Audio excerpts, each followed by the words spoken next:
When you have dreams, you need to feel that you need to fight for those dreams. I thought that Satan wanted to steal my dreams, and he stole my dreams. If I wanted to continue dreaming for God and for His movement and for my family and for my life, it was going to be a very hard time to fight. We need people who can dream for our God.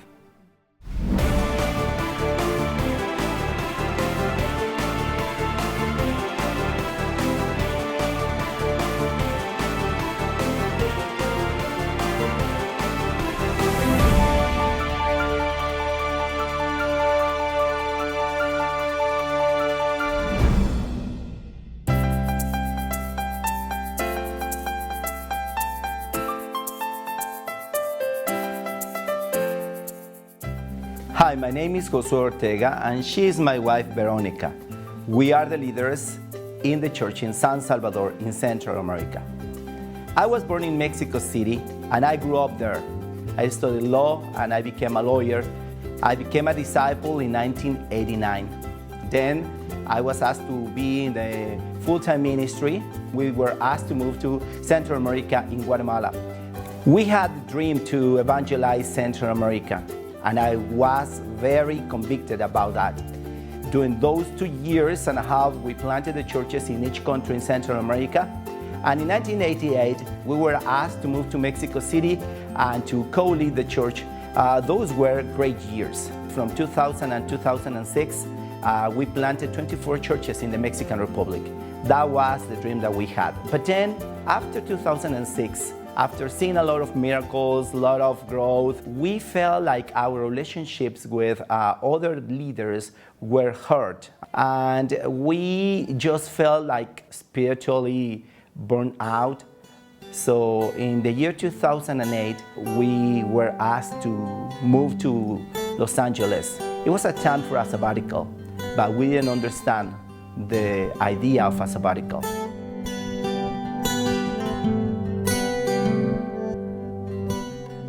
The time in Los Angeles was a very hard time for us. We had a lot of resentment, a lot of bitterness in our hearts. We felt that people didn't trust in us anymore. People were criticizing us a lot. And I remember that little by little my relationship with God was very weak. My dreams were disappearing. Sometimes I felt that I didn't want to continue being a Christian. I remember that in January 2009, I told Vero, I don't want to continue being a disciple. I just want to go back to Mexico.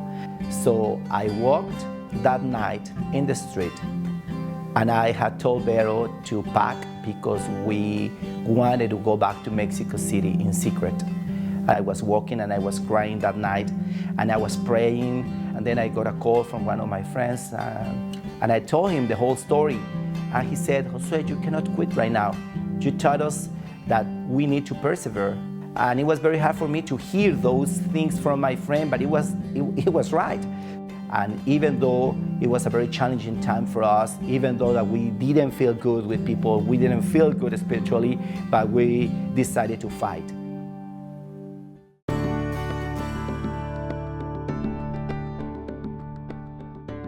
So the following weeks were completely different. God gave us the opportunity to be vulnerable, to be open, to receive help in our lives. In 2 months after that, we were asked to move to El Salvador. We just moved here, getting the dreams for God again in our hearts. Dios es un Dios de oportunidades. Nos dio la oportunidad de volver a levantar nuestros sueños por servirle aquí en la misión. Cuando llegamos aquí, la iglesia tenía 80 miembros y hoy somos casi 165 discípulos en la iglesia de El Salvador. Dios continúa trabajando en la iglesia de El Salvador. We have the plan of not only building a strong campus ministry in El Salvador, but also helping the other churches around, raising up leaders, and especially dreaming for the new generation. I learned that being vulnerable, having dreams, and especially deciding that God is going to be in control of our lives, we can feel that our dreams can be fulfilled. I'm sure about that. we can be strong and courageous. In spite of all their circumstances, we can have a lot of victories if we decide to rely on God. To God be the glory.